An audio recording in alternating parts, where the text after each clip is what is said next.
subhanallah ya, hari Ahad orang barangkali ada yang bertamasya, ada yang liburan dan sebagainya, antum memilih untuk mendekat kepada Allah Subhanahu wa taala. Allah berjanji di dalam Al-Qur'an, siapapun yang beramal soleh ya, orang yang beramal soleh, laki-laki ataupun perempuan ya, selama dilakukan karena Allah, fala yuhyiyannahu hayatan thayyibah, maka Allah akan merubah kehidupannya menjadi lebih baik lagi. Dan ciri pertama kebaikan yang menjadi nilai kebaikan di mata Allah dan Rasulnya, ternyata bukan meningkatnya harta, perhatikan ya, bukan meningkatnya harta, bukan bertambahnya kedudukan, tapi ciri pertamanya disebutkan oleh Nabi, man yuridillahu bihi khaira yufaqihu fiddin. Siapa yang diinginkan oleh Allah untuk berubah menjadi orang yang lebih baik dalam pandangan Allah dan Rasulnya, ciri pertamanya yufaqihu fiddin, maka Allah akan pahamkan dia mengenai urusan agamanya. Allah akan berikan dorongan, dimotivasi agar dia mau belajar tentang urusan agamanya. Subhanallah. Jadi kalau misalnya antum ini para ayah ya, bisa bertambah harta, itu belum tentu baik kalau kita jauh dari Allah. Bertambah meningkat kedudukan, ibu punya suami ya, promosi jabatan suaminya, meningkat kedudukannya, tapi semakin jauh dari Allah, sholatnya tertinggalkan, tidak konsisten lagi ibadahnya, baik ya, Jumatnya jadi terlambat, itu belum tentu tanda kebaikan. Tapi ketika Allah menginginkan seorang jadi baik, dipahamkan dia mengenai urusan agamanya. Dia paham yang halal dan yang haram. Dia mengerti yang sunnah dengan yang bid'ah.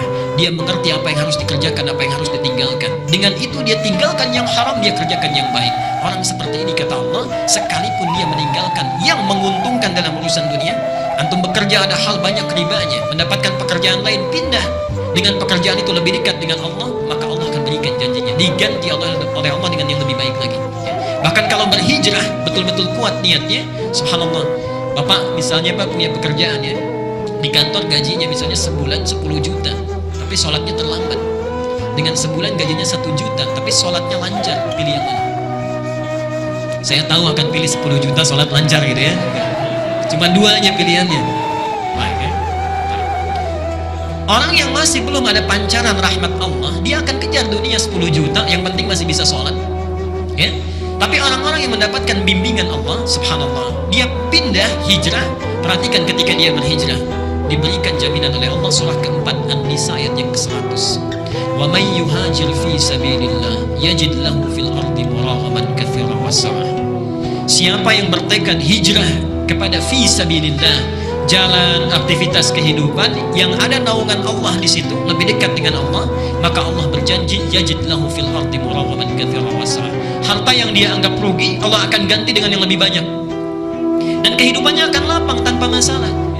Kurang dari penyakit, di rumah berkah, gak pernah ada persoalan. Antum gaji 10 juta, tiap ke rumah cekcok terus dengan istri misalnya, gak nyaman juga ya. Gaji 10 juta tapi anak selalu sakit ya. Kemudian cuci darah dan sebagainya, gak nyaman juga ya. Tapi Allah bebaskan dari segala hal yang bisa mengurangi dalam kenikmatan hidup kita. Nah, yang terakhir, ini sebagai motivasi juga, tidak cukup sampai di situ, itu baru dunia. Baru dunia. Jadi bayangkan menuntut ilmu itu, ketika kita jalani dengan baik, kata Rasulullah, ini pertanda kebaikan. Yang kedua itu baru dunia. Lihat akhiratnya, lihat akhiratnya. Langsung disebutkan di 4 kitab hadis utama. Al-Bukhari kita temukan di Adabul Mufrad nomor hadis 746.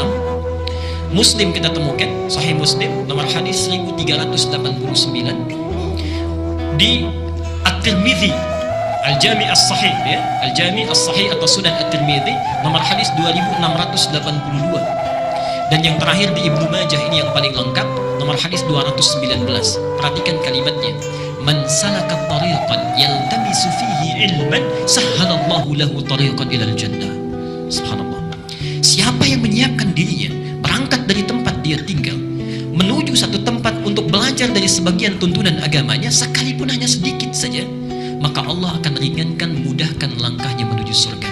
Sahhalallahu lahu tariqan ilal jannah. Ibu dan bapak sekalian, saya tidak henti-hentinya mengingatkan, hadis ini diambil oleh seseorang yang menempuh jalan dari Madinah ke Syam.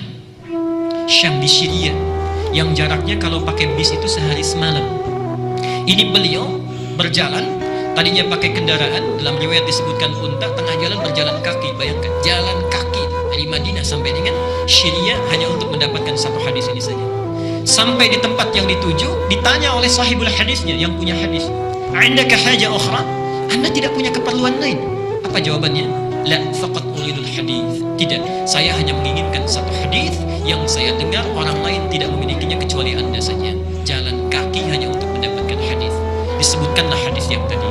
Kalau orang dulu bisa jalan kaki untuk dapat satu hadis saja, antum oleh Allah diberikan fasilitasnya, ada kendaraannya, ada yang punya sepeda, ada yang punya motor, ada yang punya mobil, masjidnya bahkan dihadirkan dekat di samping kita, keadaannya bagus, ada AC-nya kalau di luar panas, ada hangat karpetnya kalau di luar dingin, ya nikmat keberadaannya. Kalau dengan seperti itu belum juga termotivasi untuk sekedar mengikuti satu taklim, maka dengan cara apa lagi Allah mesti menjadikan kita orang baik?